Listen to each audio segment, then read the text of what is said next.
Hey, Justin Dyson here, Dyson Apiaries. Today I want to talk just a little bit about how we set up a bear fence for our bees in the mountains. Stick right with us.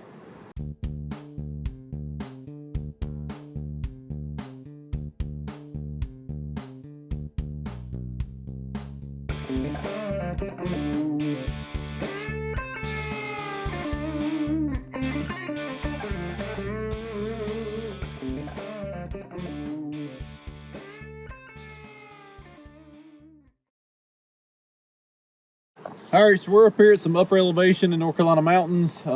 Anytime you come up here, you have to worry about the good old black bear. And black bears will just absolutely obliterate some colonies of bees, and they will not stop obliterating the bees until they finish.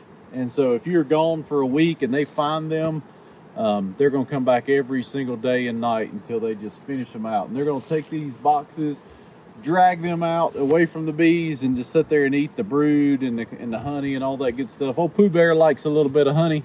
They also like the brood, so they're just going to tear down through these colonies, bust the equipment all to pieces. And you know, when you have trailers of bees, you know, or maybe they're not on trailers, maybe they're on the ground, either way, that's just tons and tons of money, not just in the bees, not just in the honey that they're going to produce, but the equipment as well. It's all going to be ruined.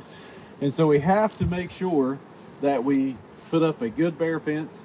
And I'll say every bear fence might not always succeed. You might have a stubborn bear to get through one, but what we've been doing, I don't know. Apparently it's been working. I might have a bear tomorrow, but I have done a lot of research on it. You know, talked to a lot of other beekeepers that's dealt with bears before, and this is what we've kind of come up with. Seems to work for us. The first thing you'll notice is I use, instead of the just plain high tensile wire or anything like that, I use this tape. A lot of times this tape wire is used by like horse farmers and stuff, and you see that in a couple different colors. I used to use the yellow, and then I did some more research and I realized bear really can't see the yellow tape. They can see that white though. And so I want every deterrent that I have possible. And like if you raise livestock or anything, you know that there's multiple things. There's like physical barriers, there's visual barriers, and then there's the shock, right? And so I want to put anything I can in place. And so here, being a visual barrier for that bear, I want them to be able to see. And that's why we use the white tape. It's the 1-inch white tape. Get it from Tractor Supply, wherever you want to get it from, any of your farm supply places. Seems to work well for us. Anytime you use the tape, it's good to use this different kind of insulator here. As you see, it's got a flat spot on it. Maybe come to the side here so you can see that.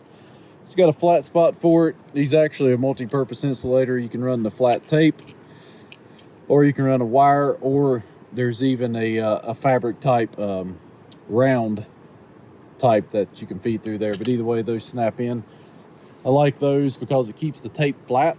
And so if we can keep the tape flat, that's more of a visual indicator for that animal. If we get it all twisted up like this, that's less visual indicator. So we want it to be kind of flat. And I do have a twist or two in it here and there. But next thing is, we want to make sure that our bees are out of reach from the outside. Black bear is pretty smart.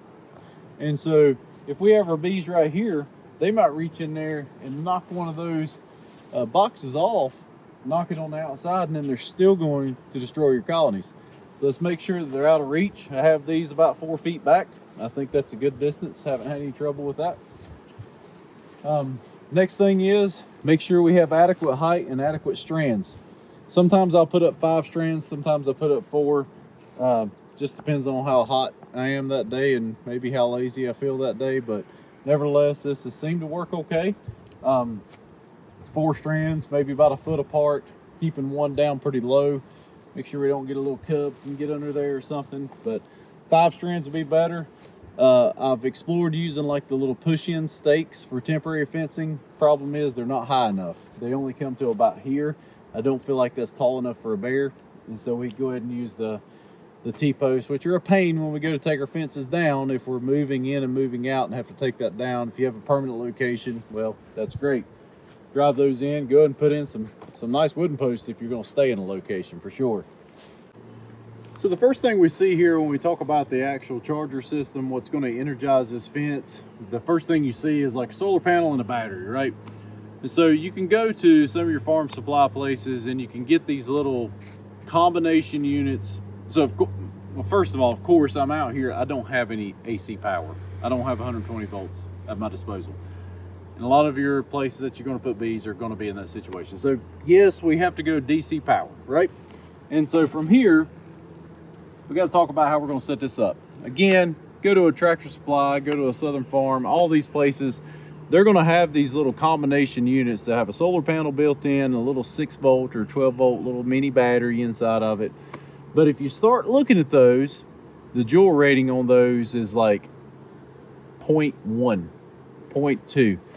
And if you just do a quick Google search, joule rating, Joule, joule rating for electric fence to prevent bears or something of that nature, just type it in Google. You'll find a lot of the different wildlife commissions, things like that across the country are going to post about that. I know I was looking at one not long ago, and it said that stored joules should be 0.7 to 1 stored joules, and then a minimum output rating of like 0.6 to 0.8, something like that. And so I'm always like, well, I need to have at least a joule. That's my goal. I want at least one.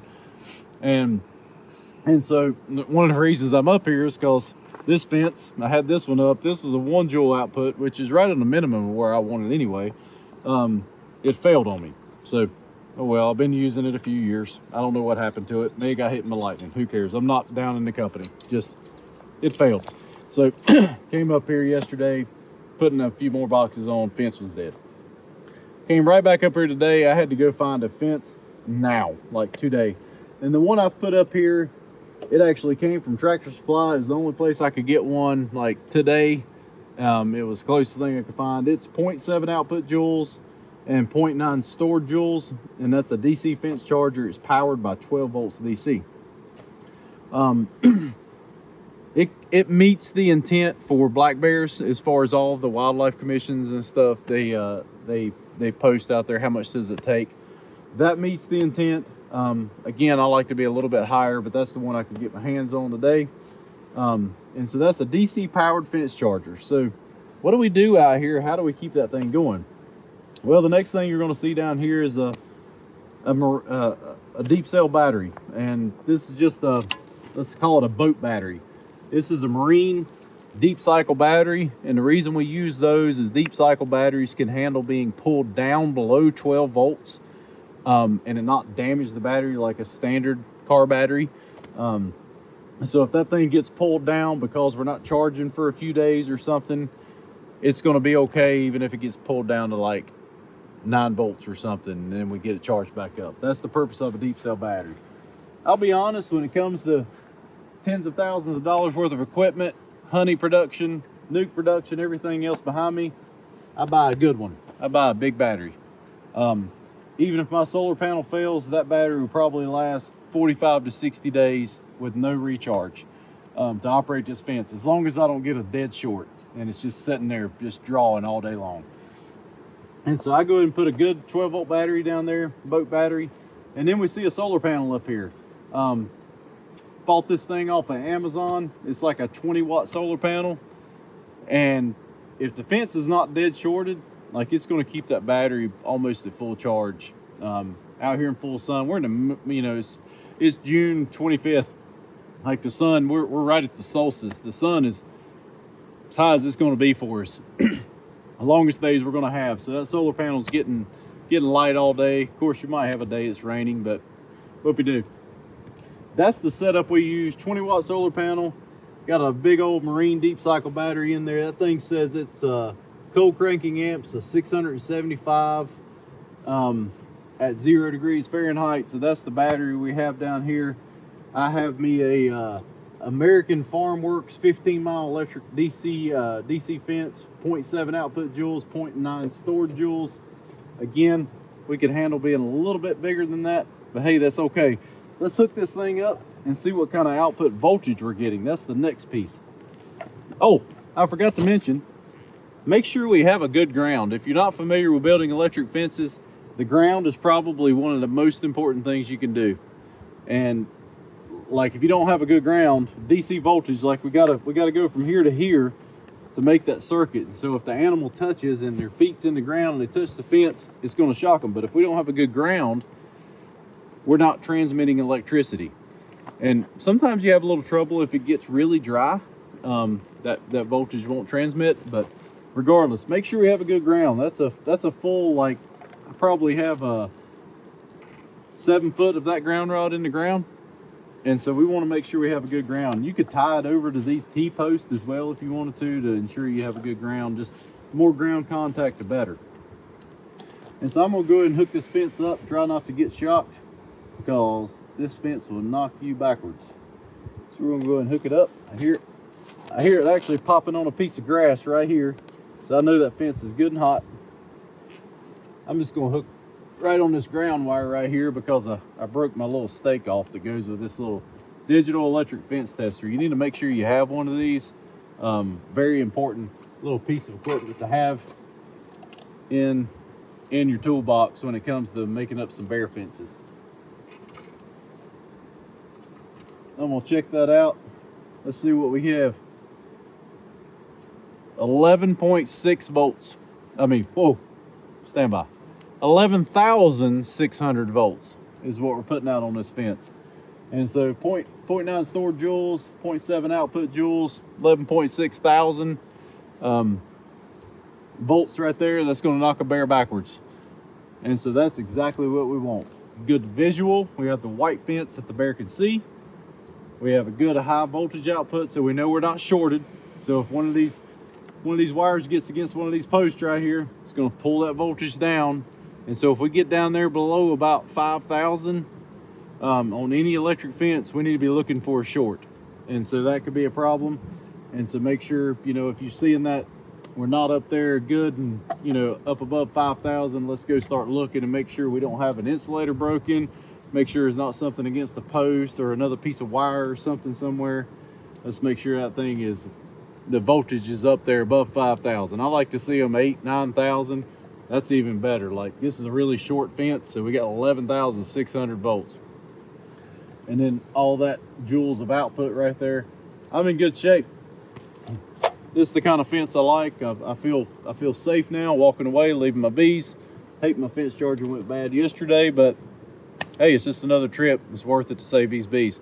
All right, so that's what we have here for setting up a bear fence. Pretty simple. As far as running that bear fence around, make sure it's far enough off, make sure you have a good charger, make sure you have something that's going to keep that battery up. Good solid battery, maybe a solar panel. Make sure we don't have shorts. Make sure that voltage is high enough, and make sure we have the number of joule output that we need. Google that. Look up the number of joules you need for that. Now, I will add one quick thing.